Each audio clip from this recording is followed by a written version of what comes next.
ask questions. Being in HR, we all have those employees that we develop relationships with, that we're close with. Ask them about a day in their life.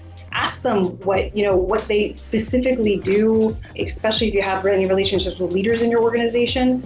Ask about the company's goals, ask what it is, and then some of those answers will lead to things that you could research. Same with the networking. If you network more, you'll just start to learn more from conversations. Immerse yourself in the business outside of the HR function. If you're only around your HR team and not other elements of the business, it's going to be hard to learn more than just that.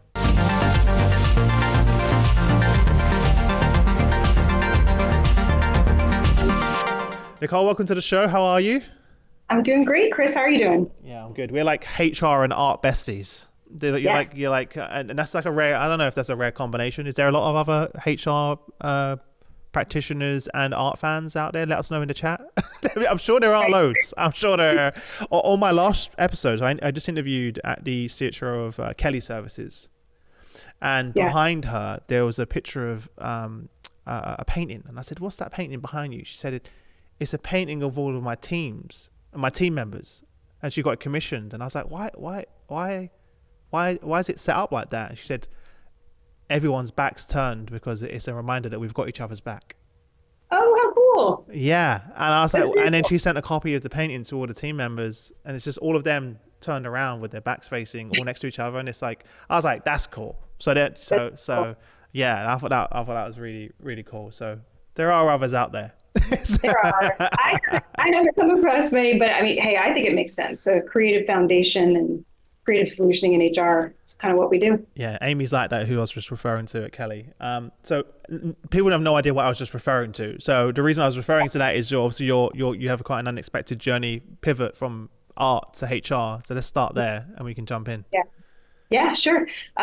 So I did, got ahead of it. I went to school for art. I was planning on being an artist since I could remember, since I was a little kid. I went to the University of Miami and I graduated with a BFA focused in painting. And that was what I was set to do. I actually started a mural painting business while still in school, doing commissioned residential murals. And I did that for several years after school, supplementing with waitressing, as many artists do. And it was about when I think I was 25, I had the realization that I did not want to do art as a means of income long term. Same here. Yeah. By the way, that's like, okay. Yeah. For many reasons. I mean, not even, I was actually pretty successful in bringing in income. It wasn't about that. It was really a couple reasons. One, it was starting to chip at the passion for the medium. That's exactly what you were saying for me. It wasn't about the money. I was making money, but I was like the joy. I was losing the joy and the passion for it because it was my income. Yes. Yeah. Exactly. Especially doing commission-based work where, you're really having to focus on what the client wants versus what you just went to school to learn. So that was difficult. But I think the main driver for me really was I realized I really like people and I like working with people. And art can be really isolating, especially the way I was working. I was painting murals in people's homes while they were off at work. And wasn't getting a lot of opportunities to interact. And I found myself looking forward to my waitressing shifts more than my painting shifts. Really interesting. Yeah. Wow. That must have been an eye-opening moment when you kind of realized that. Eye-opening and caused a little bit of a quarter-life crisis. Of course, you just spent all this time studying art and investing your time, energy, your vision, your future. I did the same thing. I studied art as well, as you know. And I realized halfway through college I dropped out, but when I was halfway through I was like, this isn't what I want to do as a job. And then I was like, what do I do now? And then I got a job in telesales and the rest is history. Now I do this, and that was a telesales job selling to HR people. So yeah, you fell into HR just like everybody. By accident. Yeah. So what did the journey from there then? Where talk us through kind of how you then kind of moved into the space and where you are now? Yeah. So at that point, even having the realizations I didn't want to do art, I didn't know what I did want to do. I just knew I wanted a consistent schedule, waitressing, evenings, weekends, all that. I was looking to move away from that. So consistent schedule, steady stream of income. And to me, that just meant an office job. And so I just started applying without any real direction, just for office jobs. And I was fortunate enough that somebody I knew mentioned they were struggling to hire an office administrator for their office. And I interviewed for that position, got it, and it turned out to be an office administrator job, but it was about 20% office admin and about 80% HR. And that's Interesting. just where I got into HR and never turned back from there. Yeah, and luckily for me, looking back now, I realize how fortunate this opportunity was. It was working for a pretty large government contractor, and I was in a division supporting about 250 employees. Those employees all worked on client sites. There was only about 7 of us in our office, and they were, other than myself, all senior leaders. So I was immersed in high-level business conversations from the get-go. Wow, that's incredible. Yeah. Yeah, and in an atmosphere where I could ask a lot of questions, and they were very inclusive. I was part of the weekly staff meetings. I went to strategic offsites. So I don't think I realized it at the time, but now being at this stage in HR, realizing that my introduction was more business and operations, and the HR fundamentals and expertise followed, has really been beneficial for me for the rest of my career. I love that. I think most people, including me, I didn't get exposed to that level of conversation until maybe like 6 to 8 years, maybe into my career. I was in those rooms having that Yeah. conversation. So for you to have that from day one and that be your norm, what in terms of what you're being exposed to, it must, yeah. Now again, you can't appreciate it at the time, but now you can look back and go, wow, actually, that was pretty cool in terms of your development because you already were strategic. We're already working, you're thinking about leading from the business perspective, etc. Working backwards as opposed to traditional HR. So Yeah. you kind of work backwards instead of the other way, right? Yeah. Yes. As well, which is Exactly. really cool. Tell Yeah. everyone quickly a little bit about the business, just in case they aren't aware of the organization. I want to make sure we cover that. Yeah, definitely. So I work for AIS, Applied Information Sciences. We're an employee-owned IT consulting firm right outside of Washington, D.C., and we serve large commercial and government organizations in providing solutions for digital transformation. So we focus in cloud, app development, data management, and of course now AI. Love it. What does it mean by employee owned, by the way? So we have an ESOP and an employee stock ownership plan, Okay, and so all of our employees become owners and add shares throughout their tenure with the organization. amazing. That sounds to Yes, be fantastic. Yeah, is that quite an important part of what shapes the culture? I think so. I mean, it's a testament to the organization too, right? And I must say, being CPO at an organization that has an ESOP and shows how much they value employees makes my job a lot easier. Um, Yeah. but after all, we are a service-based organization. Our product is essentially our people. And this is a way of showing that we're all in it together and that everyone benefits from our growth and where the company is able to go. Yeah, talk us through your journey in the organization because you started, I believe, as VP of HR, right? Yeah. And now Yes. this is your first CPO role. You've evolved into that role. Talk us Yes. through like what when you came into the business, what was the mandate, the objective, the mission, and sort of how that's Yeah. evolved now into the role of CPO. Yeah. So when I joined, the organization was celebrating its 40th anniversary at that time. And I had come from a startup, so that seemed like the longest tenure ever, right, for an Yeah, yeah, organization. And I came in and speaking of tenure, we have leaders who have been here 10, 15, 20, 30 years. But I was brought in I would say, to modernize the HR function.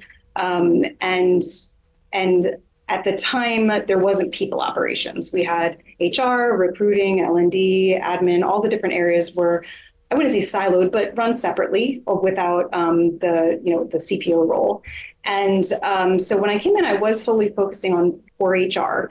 And for me, I realized coming to a fully established organization that building credibility would be one of my first main goals.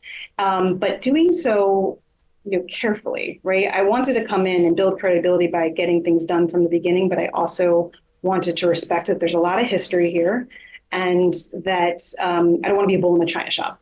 So to do that, I really focused on building stakeholder relationships, listening and learning the why we are where we are and what we're trying to do now.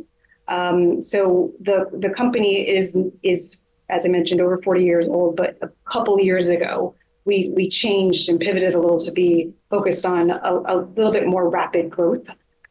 So we're trying to do new things, trying to change, trying to evolve. So for me in HR, my goal was to add efficiencies to our processes, modernize our processes, bring in new tools and ways to do things faster and also reduce costs at the same time. While I was doing that, I did start to feel that all the areas of HR being separate, that cross-function collaboration was so necessary to achieve the things we were all trying to achieve. And at the same time, I felt there was a need for a consistent voice representing all the people operations group in executive level conversations and decisions. And so I didn't feel I needed a title to do that. I felt those are two things that I could just influence and obviously where appropriate, just start doing, especially the collaboration aspect. So really started promoting all of our teams coming together more frequently, showing how our processes work together and how we could be more impactful if we did have cross-function initiatives. Yeah. What was the, when you came in, and obviously you got to spend a lot of time having conversations, building the relationships, but what was the relationship within the employees and HR up until you joined? What did that look like? I would say... Or how HR was perceived. So, yeah. Yeah, HR was certainly perceived as white glove service, administrative service. Admin and HR were one and the same. Event planning, all the administrative duties. Super helpful team, but not necessarily strategic or as business partners. So that was something I knew I wanted to evolve. But again, baby steps to doing that, to not come in and change everything overnight. Yeah. Walk us through that, because that's a really important thing, right? Some leaders I speak to, they say to me, Chris, I spent maybe the first year just listening, traveling all over the world, meeting people on site, meeting leaders individually one by one to truly understand the business, right? Before coming in being like, I'm going to make all these changes, right? Yeah, exactly. As well. Was it a similar approach? Like how do you build credibility? Could you share practically what you did? Like, how did you build credibility in the business? I did focus on things that seemed like they would only be a value add and wouldn't step on any toes. So one, it's an example I go to frequently, and it's not that big a deal. But when I came on, I filled out a paper healthcare application, and at that time we had 500 employees, and so I asked my team, I'm like, do you onboard everyone with a paper application? Do we do open enrollment with paper applications? And they said yes. And I then that leads me to, well, how come our healthcare brokers didn't help you evolve or modernize your process? So we made broker changes. We made, obviously healthcare enrollment. We made it electronic.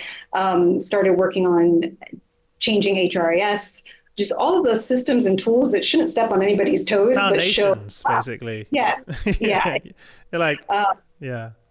Yeah. So step one, lay the foundation. Lay the foundation. Yeah. So, and then I would say one of the next things I did, which was a little bit more change management around it, was bringing in a title architecture and compensation system, which led into, it took a little while, but we did a career framework around that as well. So some of the bigger initiatives, starting rolling those out, and that's where how in parallel building stakeholder relationships to be able to explain why those are beneficial, why those changes needed for our employees. Yeah. Was so.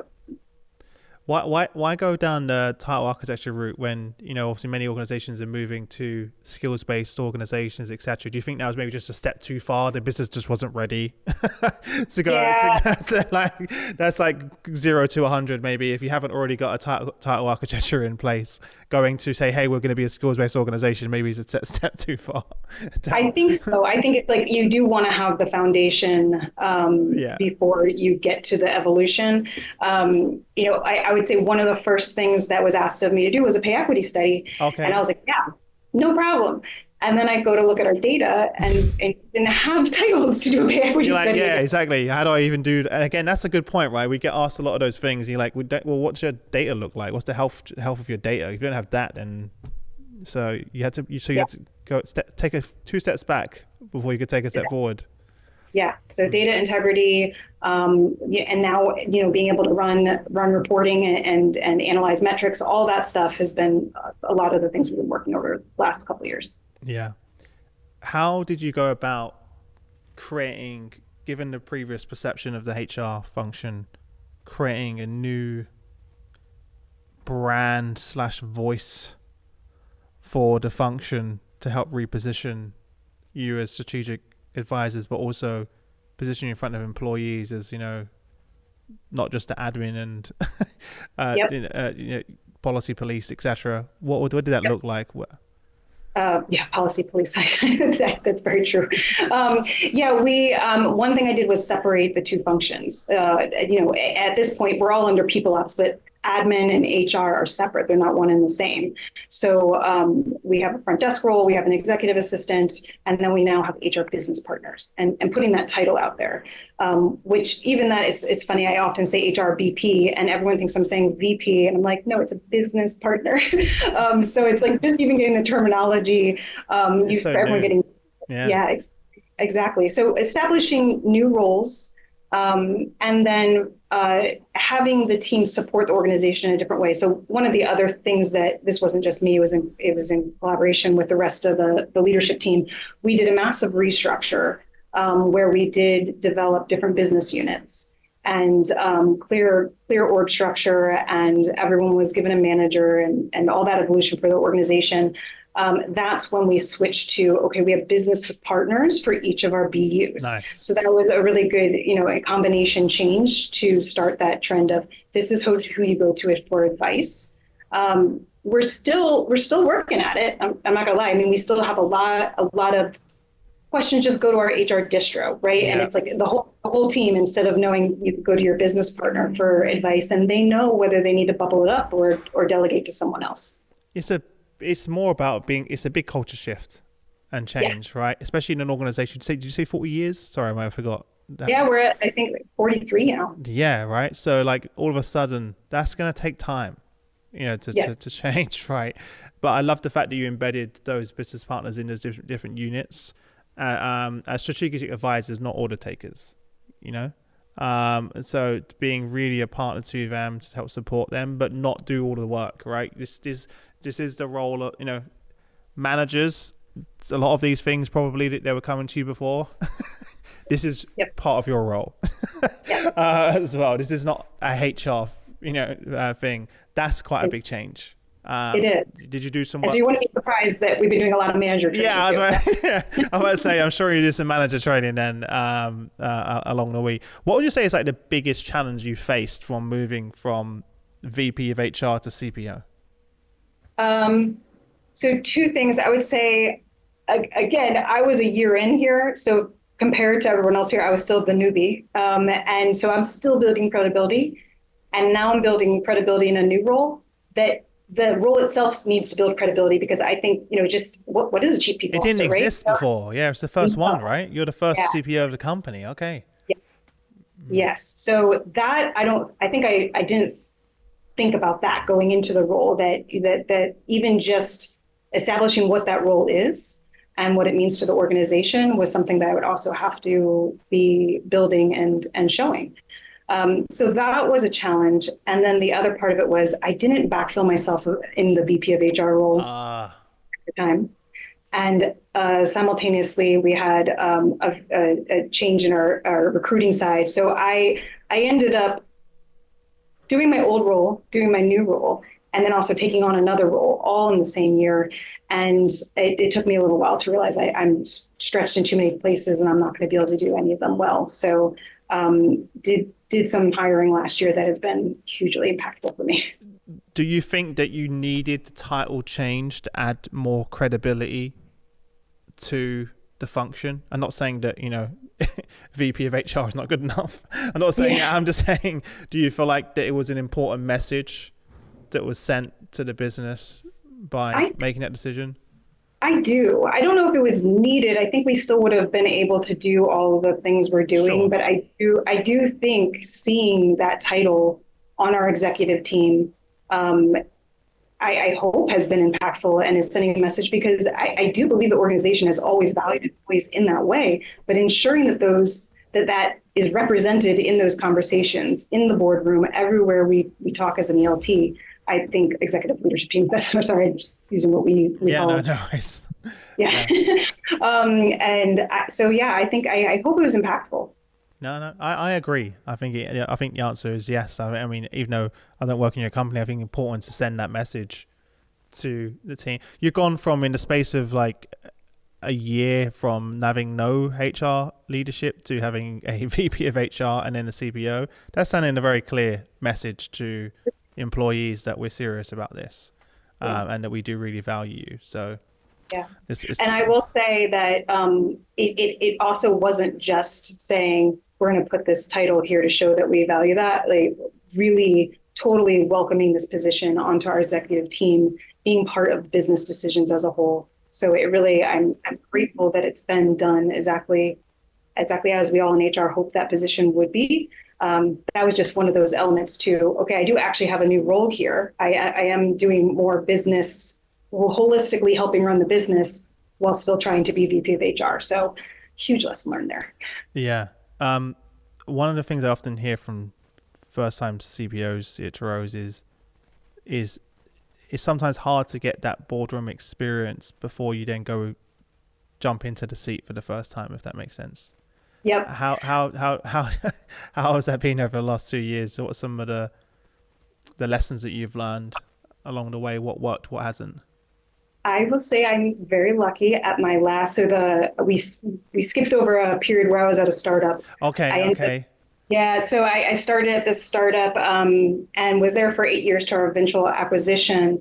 I started in an HR role, but of course at a startup you wear many hats. But by the end of that time, I was I was a VP of HR, but that was part of the executive team, and I was briefing the board. So I did have some experience, but it's still a different scale being in there, as part of the C-suite. So I hope I'm in each board meeting I'm getting a little better, but I think that I was fortunate enough that wasn't the first board meeting here. I had awareness of what those look like. Well, looking back then and even to the present, for people that will be sitting in there for the first time, what advice would you give to your colleagues?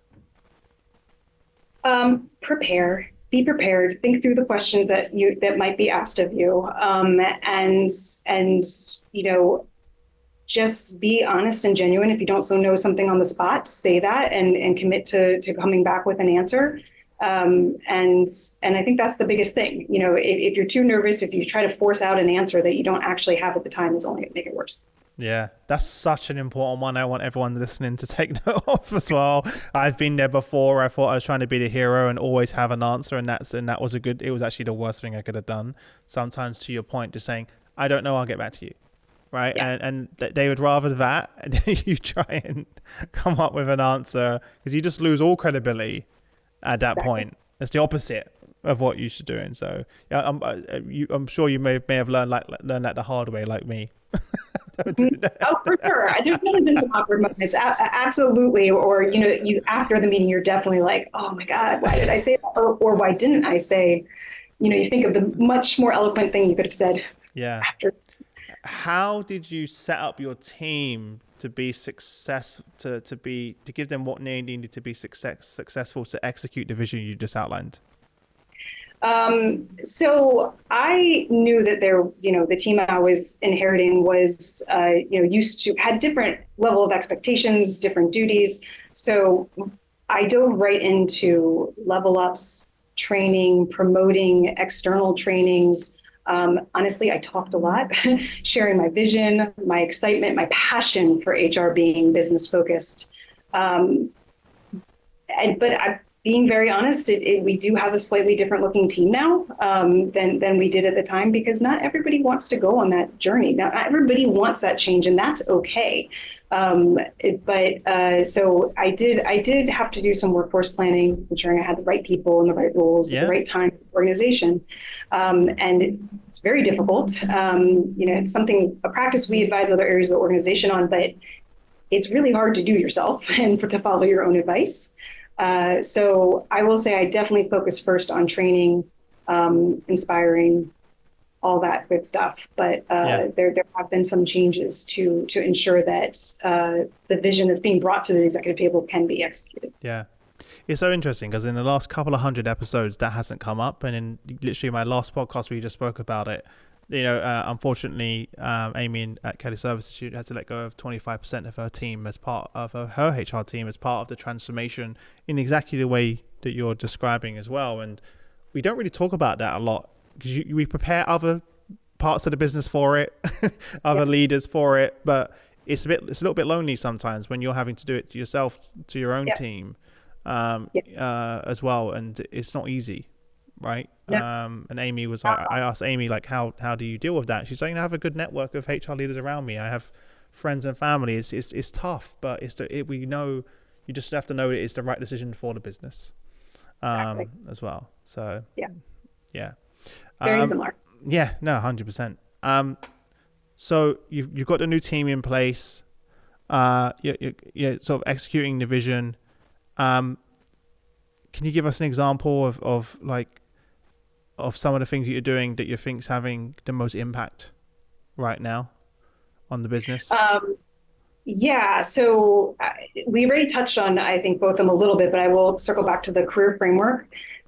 Just employees' exit interviews since I've been here have been asking how they know how they can move along their career inside this organization. There's so many employees who have been here when you have a 43-year-old organization, there are employees who stay quite a long time, and navigating their career within and without having to leave is something that has been asked for a long time. So I'm very excited that we were able to finally roll that out. And this upcoming performance review cycle will be the first one where that'll be part of the conversations between employees and managers. And I'm really excited to see what comes out of that and some of the likely promotions we're able to do now that there's clear guidance on what you need to do to get to the next level. Yeah, it sounds like a small detail, but it's so important because it's also the reason I left my company. I was there for 10 years and I just didn't see a path forward because my boss wasn't going anywhere and their boss wasn't going anywhere, and there was only one way up. It was a ladder structure. There wasn't an opportunity to move laterally in the business. So I was like, I've been in the same job literally as a sales director for 4 of those years out of the 10, and I was like, I'm gonna have to look elsewhere. So you got to have a lot of great talent just leaving the business because they just don't see the opportunity to grow and develop. So especially in a company that's been around for as long as yours, you have to have that conversation as well. So I'm sure you're going to see a great increase in retention and engagement. Yeah. I hope so. And we did focus on the lateral. We talked about it as a lattice, right? You can lattice. Go sideways, diagonal, all different ways. So excited about that. And the other thing is the data and reporting and metrics, especially on the recruiting side right now. Really, you're always in conversations of we're not filling roles fast enough. And the talent acquisition side is like, yes, we are. And without the data to show time to fill what we're really working with, it's so important to have that data to talk about in your business meetings and reviews and all that. So data is a huge part of what we're doing, especially this year. Yeah, and it sounds like then you've got to support the business in terms of from an investment standpoint, because these things you need to invest in order to be able to do that. You do. We actually just rolled out Workday and trying to get it all set up to have all of the fields, all of the things that we could possibly need. Of course, that's a learning curve itself. That's his own transformational journey. Yeah. Exactly. But I do think it's going to soon have just a lot of that, the capabilities, and then also, HRS, the HRIS here, everyone's used to that only being HR. I want managers. I want leadership to win themselves and access that information. I love the fact that you jumped into this. Is that one of the things that excited you about this job, is that you have the opportunity to come in and really build from the bottom up and have an opportunity to truly make a change and transform the company? Is that? Absolutely. So I had this experience at a startup where I literally built everything from scratch. I was a little exhausted to do something like that again. But that company was acquired by a huge organization. I only stayed there for a short amount of time. While I did, it was a really great reminder of the benefits and the resources and the formality of processes and procedures you're trying to scale to, but also a reminder of the formalization and the bureaucracy that you're trying to avoid.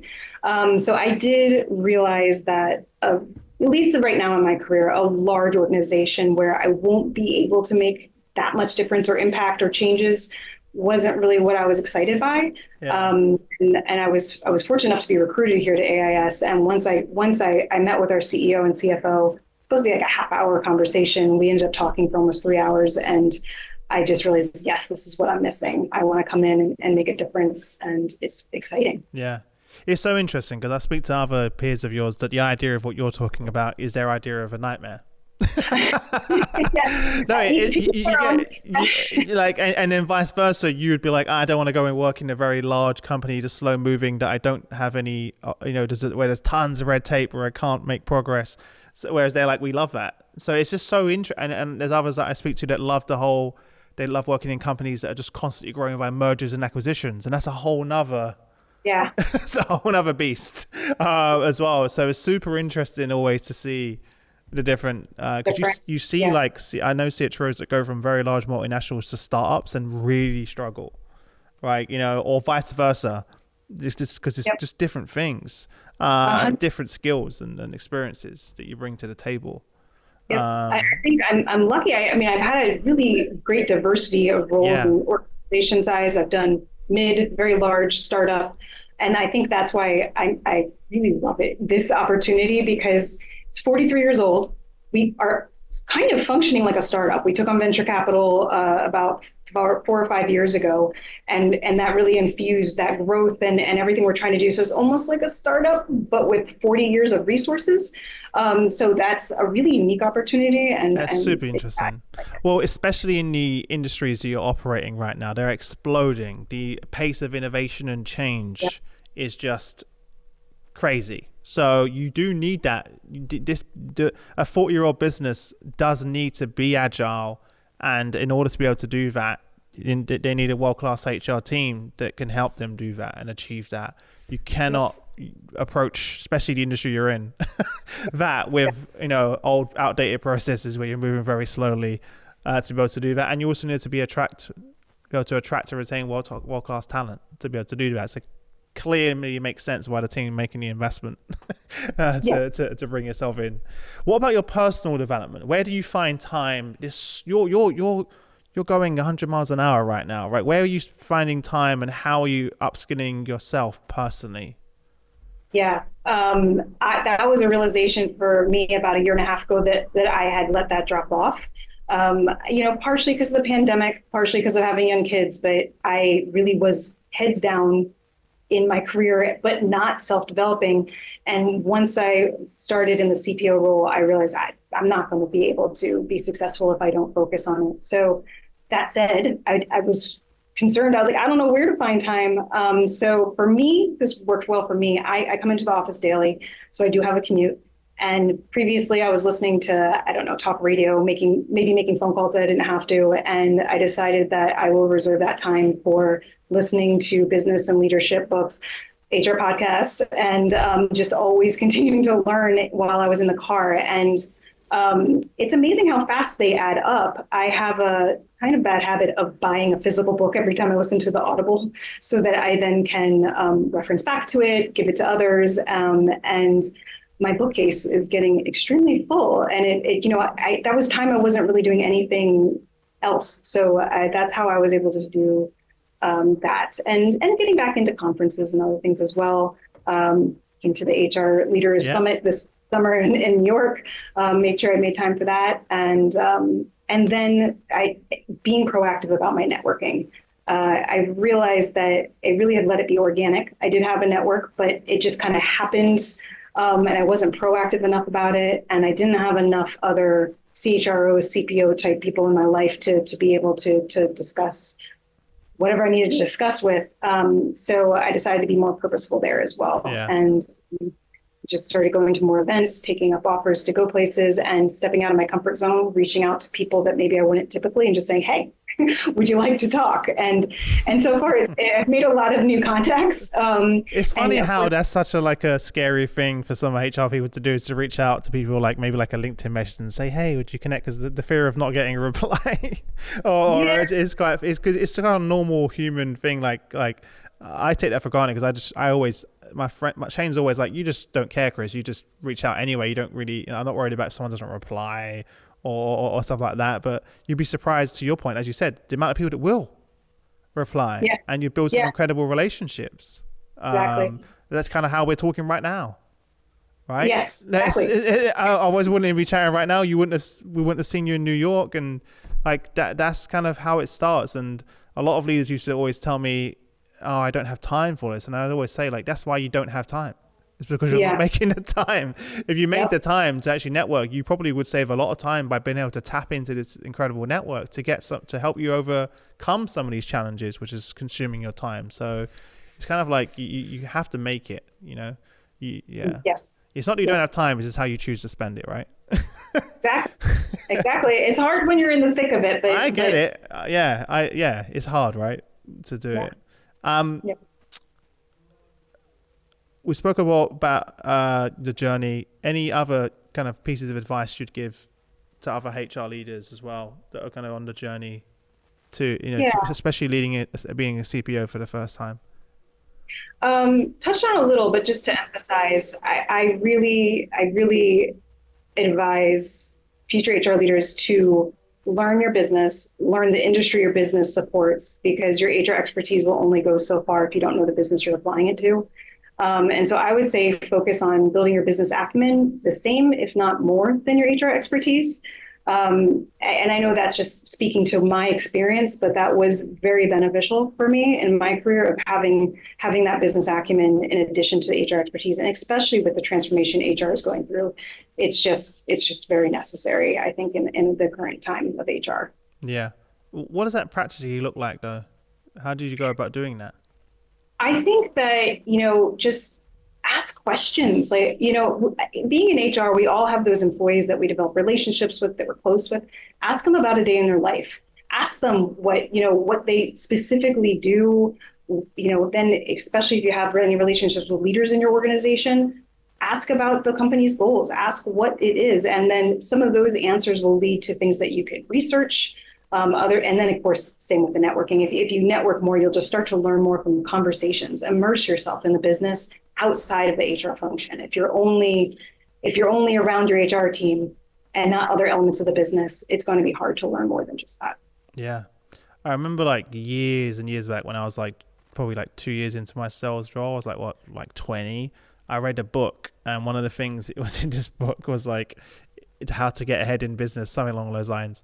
And it was like, invite the senior leadership team for like lunch, or for like I messaged all of the, I was like so far down the food chain in the company, but I messaged all like the CEO and CMO and everyone, and I was like, hey, I'd love to meet you for lunch. This is who I am. I work on this project. I work on the HR event, because I'd love to learn more about your role and how I can help you. And I wrote a little script. Yeah. Nearly all of them said yes, and I nearly had a heart attack. When I saw when I saw the replies, I was like, what am I even gonna talk to them about, right? But it was one of the best things I ever did in my career. Yeah, I can imagine. And guess what happened? I got invited to certain conversations and certain meetings. I was exposed to certain, and all of a sudden it opened up a whole new, and I was still one of 300 sales executives on this huge sales floor, like just like cold calling outbound sales floor. And I was just, and even my manager was like, what do you mean you're going for lunch with the CEO of the company? Imagine, right? My manager's like, what's going on? Like, and I actually got in trouble by my manager for that. They said, you don't go over my head. And I had that whole, and I was like, oh. I was like, I'm getting in trouble for this, seriously? Because he was like, you have to. It was worth it. Yeah, it was worth it. It's fine, as well. But something as simple as that, do it. Like, if you're like, if I was going into business the first time, that's one of them. I'll just invite all those people out and just really get to know them as a person, Yeah. as not just as a parent, maybe as just like relate to them beyond just like the business as well. Obviously, definitely do what you said, like learn about the business, but truly get to know them. Absolutely. Now, to So, do that, you're going to have to get by imposter syndrome. yeah. But I mean, look, for me, I've had imposter syndrome my entire career. I do right now. I do right now being on this podcast. It's always there. And so I learned pretty early though that it's not going to go away. It's not like I'm going to achieve a level or a level of confidence that where it will be any easier. So I just use it to keep myself humble and make sure I'm always prepared. But other than that, continue to stretch, continue to challenge, and don't let it hold you back. You just said a couple of words there.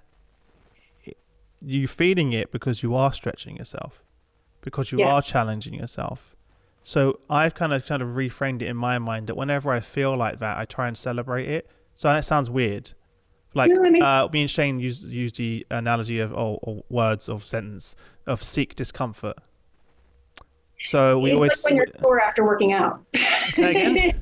It's like when you're sore after working out. Yeah, I'm like, yes. That's a great. I remember my wife when she first started going to the gym, she was complaining that obviously you know how it is. If you haven't been in the gym for ages, you do the first gym workout, you're hurting, right? And I was like, that's amazing. And she was like, I just told you I'm in loads of pain. I was like, that's great. And she looked at me like she didn't understand. And she looked at me like I was a crazy person. I was like, oh yeah, okay. But this is normal and it's a sign of that you did a good workout, etc. But she was like, what do you mean? Why are you saying that my pain's great?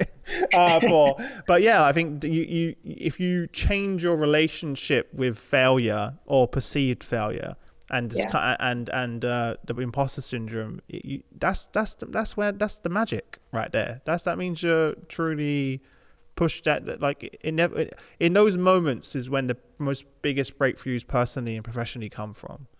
It doesn't feel like, and everyone listening, it doesn't feel like it at the time. It feels scary. And imagine me, right? You saw we were at the event and the round table. Sometimes I'm in the room like, I've never done a day of HR in my entire life. Who am I to be hosting an event with 60 CHROs and CPO? You know what I mean? Like, imagine that, like even now talking to you, like I have imposter syndrome all the time because I've never done this job. I talk about it every single day. I don't know what it really means. I will never know what it truly means to do the work that you do as well. So I can only kind of go based on the conversations that I have as well. So imposter syndrome, by the way, at every single level, everyone feels it. Yep. Just so you know that for everyone listening, I spoke to billionaires who are still insecure and have imposter syndrome, and I'm like, what? And they're like, but it's almost part of what got them where they were going, because they're I think definitely right about that. Yeah, because you're stressed and you're uncomfortable. Yeah, seek discomfort. Write that down. As well. It's a good one. It's a good one. What are you excited about as we move forward? You're on this sort of transformational journey still. Of course, it's never, there's no end destination. It's ever evolving, of course. Yeah. What excites you most?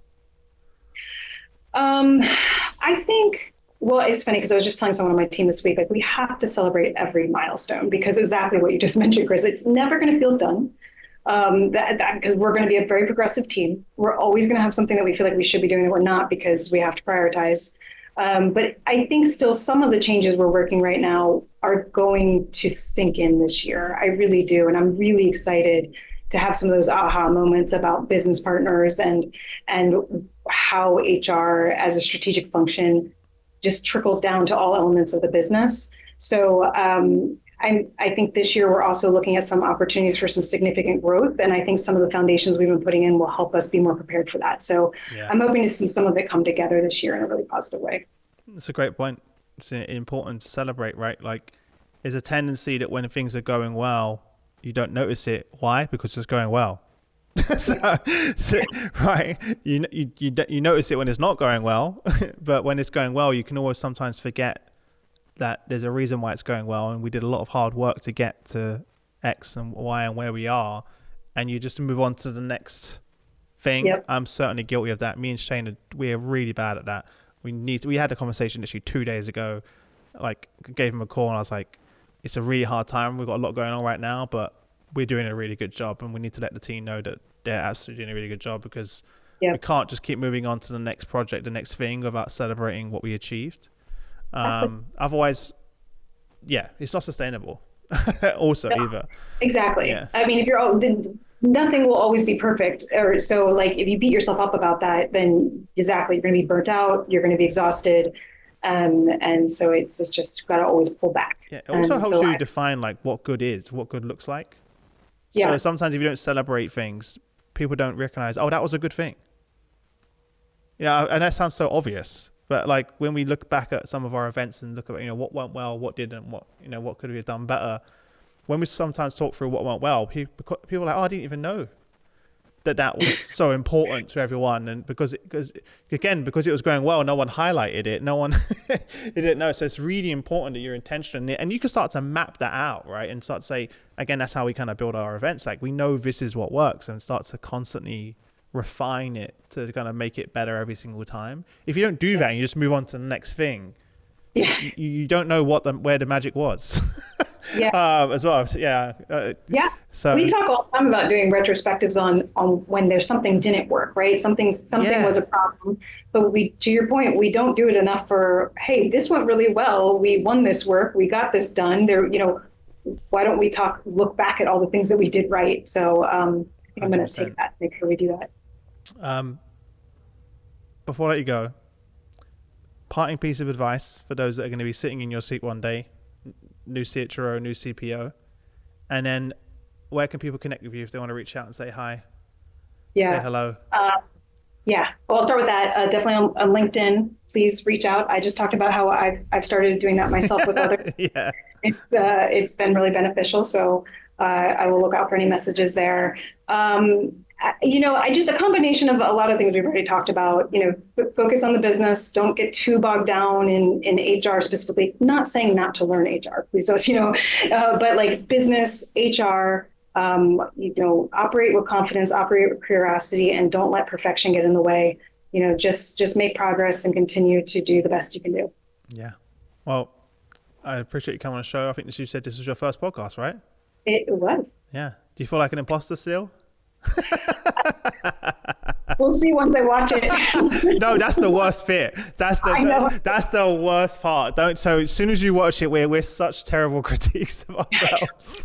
So listen, I've done over 1,000 episodes and I hate my voice still to this day. I every time I hear the editors editing, I'm like, you poor editors that you have to hear me. So don't critique yourself as well. All right, promise me that. But you did an incredible job, and I'm really happy for you generally, like in the work you're doing and artist. What we're doing, and I think it's more important now more than ever.